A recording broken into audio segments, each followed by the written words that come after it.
ಬಂಧಿಸಬಾರ್ದು, ಅವ್ರು ವಿಚಾರಣೆಗೆ ಬರಲಿ, ಹಾಜರಾಗಿ. ಗೊತ್ತಿಲ್ಲ, ಕೋರ್ಟ್ನ ಆದೇಶದ ಬಗ್ಗೆ ನಾನೇನು ಕಾಮೆಂಟ್ ಮಾಡೋಕ್ಕೆ ಹೋಗಲ್ಲ. ಬೇಲ್ ಕೊಟ್ಟಿದ್ರೆ ಕೊಟ್ಟಿದ್ದಾರೆ ಅಷ್ಟೇ. ಅಲ್ಲ, ಯಾಕಂದ್ರೆ ಕುಮಾರಸ್ವಾಮಿ ಅವರು ಮತ್ತೆ ಬಿಜೆಪಿ ಅವರು ಹೇಳ್ತಾ ಇದ್ದಾರೆ, ಇದರಿಂದ ರಾಜಕೀಯದ ಷಡ್ಯಂತ್ರ ಇದೆ, ಸರ್ಕಾರ ಟಾರ್ಗೆಟ್ ಮಾಡಿ ಕೆಲಸ ಮಾಡ್ತಾ ಇದೆ. ಯಡಿಯೂರಪ್ಪ ಕೇಸ್ ವಿಚಾರಣೆ ಮಾಡ್ತಾರೆ. ಯಾರು ಕಂಪ್ಲೇಂಟ್ ಕೊಟ್ಟಿರೋರು? ಸರ್ಕಾರನೇ ಕೊಟ್ಟಿದ್ದಾರೆ ಕಂಪ್ಲೇಂಟ್. ಸರ್, ಅವ್ರಗಳ ಅಲಿಗೇಷನ್ ಇರೋ ಸರ್, ನಿನ್ನೆಯಿಂದನೂ ಕೂಡ ಇದನ್ನ ಅವರು ಪ್ಲೇ ಮಾಡ್ತಾ ಇದ್ದಾರೆ. ಕಾಂಗ್ರೆಸ್ ತರಾತುರಿಲ್ಲ ಮಾಡ್ತಾ ಇದೆ ಪ್ಲಾನ್ ಮಾಡಿ ಅಂತ. ನೋಡಪ್ಪ, ಕಾಂಗ್ರೆಸ್ ಪಕ್ಷ ಯಾವತ್ತೂ ಕೂಡ ದ್ವೇಷದ ರಾಜಕಾರಣ ಮಾಡಲ್ಲ. ನಂಬರ್ 1. ನಾವು ಯಾವತ್ತೂ ಕೂಡ ಕಾನೂನು ರೀತಿ ಕೆಲಸ ಮಾಡೋ ಪೊಲೀಸ್ನವರು ಕಾನೂನು ರೀತಿ ಕೆಲಸ ಮಾಡಿದ್ರೆ ಅದರಲ್ಲಿ ಇಂಟರ್ಫಿಯರ್ ಆಗಲ್ಲ. ನಂಬರ್ 2. ನಂಬರ್ 3, ಕೋರ್ಟ್ನಲ್ಲಿ ಏನು ಆದೇಶ ಆಗ್ತದೆ ಅದನ್ನು ಎಲ್ಲರೂ ಒಪ್ಕೋಬೇಕಾಗ್ತದೆ. ಕೋರ್ಟ್ನ ಆದೇಶದ ಪ್ರಕಾರ ನಡ್ಕೋಬೇಕು. ದೇವೇಗೌಡರು ಫ್ಯಾಮಿಲಿಯನ್ನು ಮುಗಿಸೋ ಪ್ರಯತ್ನವನ್ನು ಮಾಡಿದ್ರು, ಅದರ ಸಕ್ಸಸ್ ಆಗಲಿಲ್ಲ ಕಾಂಗ್ರೆಸ್. ಈಗ ಯಡಿಯೂರಪ್ಪನವರು ಶುರು ಮಾಡಿದ್ದಾರೆ ಅಂತ ಹೇಳ್ತಾರೆ. Central minister Kumaraswamy. ಯಾರು ಹೇಳಿದ್ರು? Central minister Kumaraswamy. ಎಲ್ಲಿ ಹೇಳಿ? ನೀವು ಬರೀ ನಿಮಗೆ ಮೀಡಿಯಾದವ್ರಿಗೆ ಅವ್ರು ಹಿಂಗೆ ಹೇಳಿದ್ರು ಅದಕ್ಕೆ ನೀವೇನು ಹೇಳ್ತೀವಿ? ಅಲ್ಲ, ಇವ್ರು ಹೆಂಗೆ ಹೇಳಿದ್ರು, ಇನ್ನೇನು ಬೇರೆ ಏನು ಕೇಳಕ್ಕೆ ಬರೋದಿಲ್ಲ ನಿಮಗೆ. ಕೇಳ್ರಿ, ಇಲ್ಲಿ ನಾವು ವಿರೋಧ ಪಕ್ಷದವ್ರು ಇದ್ರೆ ಅವ್ರಿಗೆಲ್ಲ ಹೇಳ್ದಕ್ಕೆಲ್ಲ ಉತ್ತರ ಕೊಡಬೇಕು ಅಂತ ಎಲ್ಲೂ ಇಲ್ಲ. ನಿಮಗೆ ಅವ್ರು ಹಿಂಗೆ ಹೇಳಿದ್ರು ನೀವೇನು ಹೇಳ್ತೀರಿ, ನೀವೇನು ಹೇಳ್ತೀರಿ ಅವ್ರು ಹಂಗೆ ಹೇಳ್ತಾರೆ.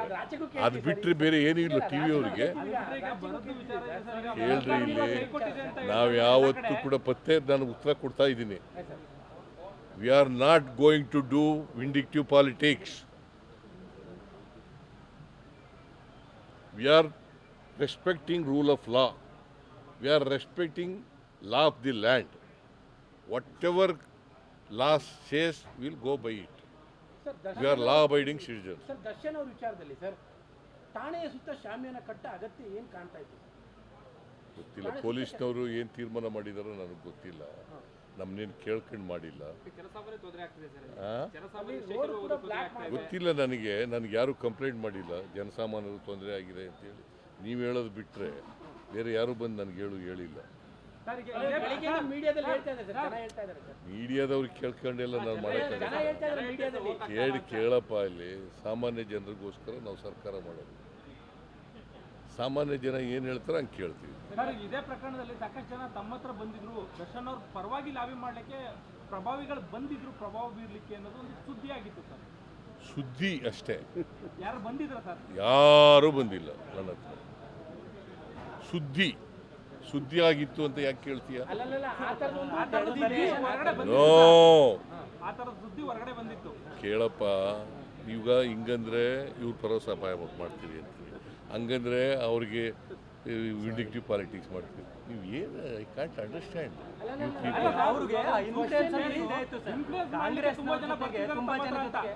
ನೋಡ್ರಿ, BJPಯವರು ಬೇಕು ಅಂತ ಸುಳ್ಳು ಆರೋಪಗಳನ್ನು ಮಾಡ್ತಾ ಇದ್ದಾರೆ, ಗೊತ್ತಾಯ್ತಾ? ನಾವು ಈ ನೆಲದ ಕಾನೂನು ಏನಿದೆ ಅದರ ಪ್ರಕಾರ ನಡ್ಕೊಳ್ಳೋದು, ಗೊತ್ತಾಯ್ತಾ? ಕಾನೂನು ಬಿಟ್ಟು ಬೇರೆ ಏನು ಮಾಡೋಕ್ಕೆ ಹೋಗಲ್ಲ.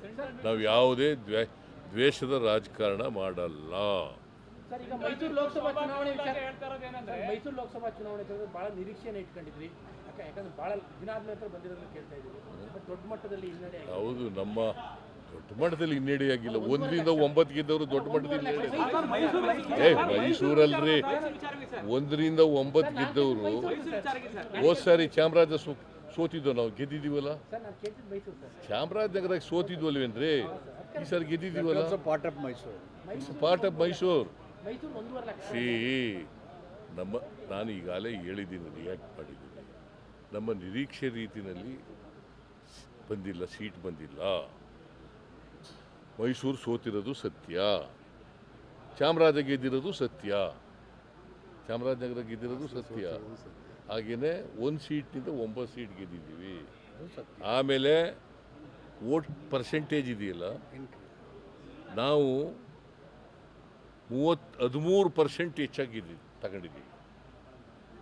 ಅದರಿಂದ ಹಾಗಂತೇಳಿ ನಾವು ಬೆಂತಟ್ಕೊಳ್ಳೋಕೆ ಹೋಗ್ತಾ ಇಲ್ಲ. ಸೊ ನಮ್ಮ ಪರ್ಫಾರ್ಮೆನ್ಸು ಕಳೆದ ಬಾರಿಗಿಂತ ಚೆನ್ನಾಗಿದೆ, ಆದರೆ ನಮ್ಮ ನಿರೀಕ್ಷೆ ರೀತಿಯಲ್ಲಿ ಆಗಿಲ್ಲ. ಕಾರಣ ಆಯ್ತು ಅಂತ ಹಾ? ಏನ್ ಕಾರಣ ಆಯ್ತು ಅಂತ ಕಾರಣ ನಿನಗೆ ಹೇಳಲ್ಲ, ನಾನು ನಮ್ಮ ಪಾರ್ಟಿನಲ್ಲಿ ಹೇಳ್ತೀನಿ. ನಿನಗೆಲ್ಲ ಹೇಳಲ್ಲ, ನಿನಗೆಲ್ಲ ಹೇಳಲ್ಲ, ಪಾರ್ಟಿನಲ್ಲಿ ಹೇಳ್ತೀನಿ ನಾನು.